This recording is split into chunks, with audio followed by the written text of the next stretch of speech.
Alaskan Klee Kai the right breed for you?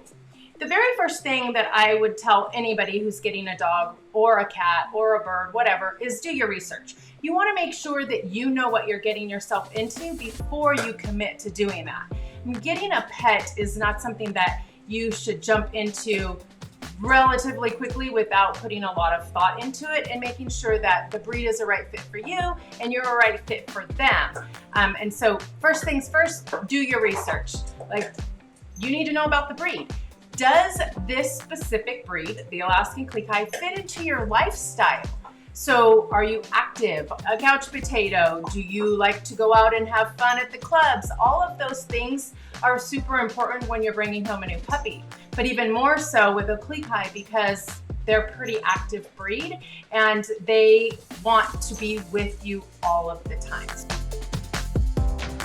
So the Alaskan Klee Kai are a pretty small breed when you look at, the Huskies and bigger northern breeds. They're relatively small. A lot of times they can fit in your lap. They can fit under the seat on an airplane. They're pretty easy to take with you a lot of places. But what size are you wanting? Do you want a Klee Kai, or are you wanting something bigger, or are you wanting something smaller? And then within the breed, there's 3 sizes. So toy, miniature, standard. Does it matter to you, or do you have to have something very specific?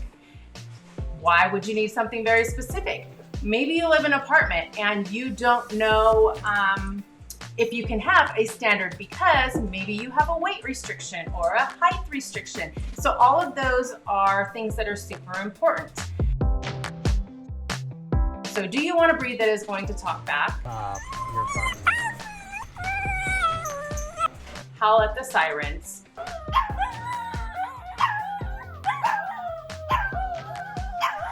Whine and cry whenever they don't get their way. If the answer is no, then I can tell you right now, you might as well stop watching this video because the Klee Kai is not the right breed for you. They are vocal, they are talkers, they are sometimes annoying, but they are also so fun to watch when they are talking and when they are vocal. Sometimes it can be a little bit much, and not everybody is willing and wants to tolerate that. So super important. Do you want a snuggle buddy? Do you want somebody who's gonna crawl up on the couch with you, jump up on your bed with you? Or are you the type of person who doesn't want your dogs on your furniture? You don't want your pets in your bed? All of those things will make or break the Alaskan Klee Kai for you as a pet, because this breed wants to be next to you all of the time. And that's okay if that's not what you're looking for, because not everybody is the same. That's fine. Just know this breed wouldn't be the right breed for you. Do you have a cat? Do you have a bird? That type of thing. Do you live on a farm? Who knows? Do you have horses? So does this breed get along well with other animals? And the general answer is yes, especially if you're getting a puppy. So if you get a puppy, you will not have a problem introducing them to a cat, another dog, a bird, even a ferret. Big dogs, little dogs, they will do fine and they will adjust rather quickly to the animals that you already have. Just keep in mind that if you get an older dog, let's say you are getting somebody's retired dog or somebody needs a foster, that type of thing, it could be a little more challenging because this breed does have a pretty high prey drive, and sometimes it's fine and they get along well, and other times they think that that's a snack or it's a lot of fun to just chase these animals. So keep that in mind. But generally speaking, as a puppy, you won't have a problem introducing them to any of those animals. If you live alone and you work 10 to 12 hours a day and you have an hour commute and nobody's home all day for 5 days a week, you don't want to get an Alaskan Klee Kai. You probably don't even want to get a puppy at all, but you definitely don't want to get a Klee Kai because this breed is a companion breed. They want to be with you all the time. They thrive when they are with their owners, and they will have major separation anxiety, and they will be very destructive if somebody isn't home at least majority of the time. So keep that in mind. This breed requires some attention, actually quite a bit of attention. And when you don't give it to them, they will demand it. They will jump on you. They will push your hand and make you pet them. So keep that in mind. Are you wanting a breed that sheds? Not sheds. Do you want a breed that you don't have to brush? Do you need a breed that is hypoallergenic? All of those things are really important questions. No, the breed is not hypoallergenic, for sure. Do they shed? Absolutely. Sometimes a lot. Is it manageable?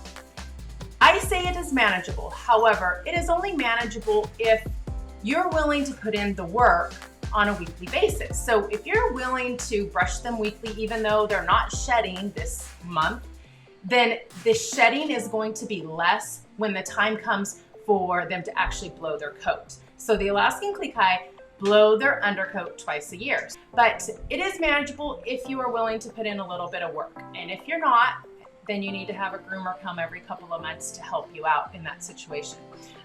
But if you are the type of person who doesn't want hair on your furniture, doesn't want hair on your clothes, doesn't want hair in your car, you probably don't want to get an Alaskan Klee Kai or any double coated breed because they're all going to shed. They are all going to get hair everywhere. That's what roller brushes are for. We live with roller brushes all of the time.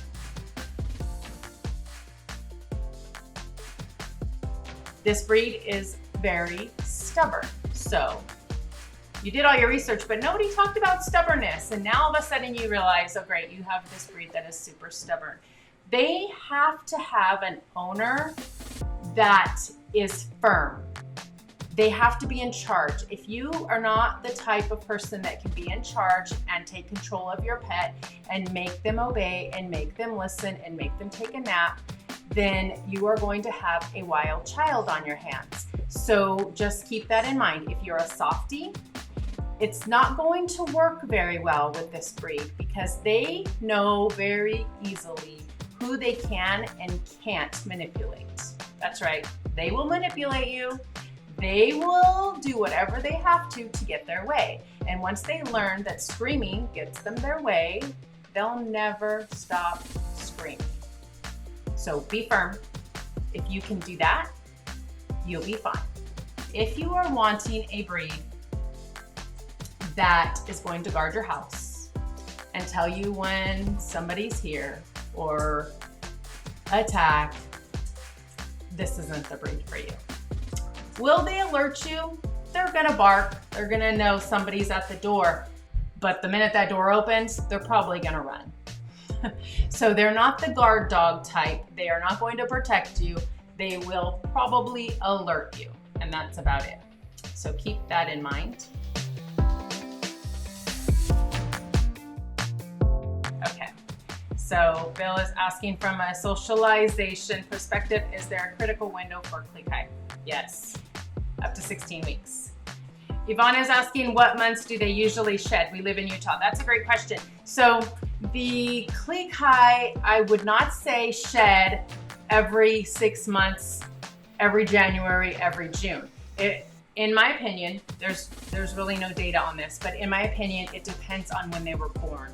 Because if a puppy sheds their puppy coat around 4 months, give or take, could be a couple weeks before, a couple weeks after, they're usually gonna shed again in 6 months from then. So depending on when they're born, 4 months from then, they should be shedding. 6 months after that, they should be shedding. So it's not a set January, June, summer, winter. It doesn't go that way, unfortunately.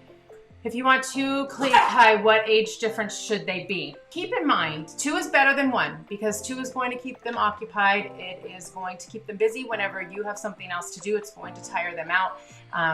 So there's a lot of benefits to it. However, if you try to add 2 at the same age, you may develop a dog or 2 dogs that what I consider dogs, and they prefer themselves and each other as companions instead of us humans. A lot of times they will disobey us because they want their buddy, their sibling, their best friend. You want them to be your best friend before they are the other dog's best friend. So it's better to wait until you have one that is already good with their routine. They already respect you. They already obey you, and they already are pretty much trained. And then bring in the second one, because that puppy is now going to teach the new puppy the rules of the house.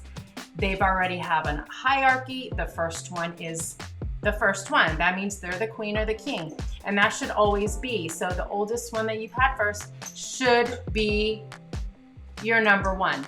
Don't give your new puppy their toys and their bed and their bones and take things away, because then you're going to create some animosity and jealousy between the two. But definitely you add 2. Just wait 4, 6, 8 months, just depending on that dog. That is my video for today with regards to is a Klee Kai ready for you guys? So the takeaway, I would say, is that this breed is one of the most loyal, loving companions. However, they're not for everyone. They shed, they howl, they require a lot of attention, they're stubborn, they are expensive, they need leadership, they need structure, they need discipline. They require a lot of your attention. But if all of that fits with your lifestyle and your expectations, you're going to have one of the best companions that anybody could ever ask for. And that's exactly why we love this breed. You know, all their funny, quirky things, to us, sometimes it is annoying, but it's also very entertaining, and we just have so much joy watching them and being with them. So, hi babies! If you enjoyed this video, please do me a favor and consider subscribing to our channel so that you don't miss out on any future videos that we post. And if you want to watch more videos like this video, you can check out the video over here. Until next time, bye!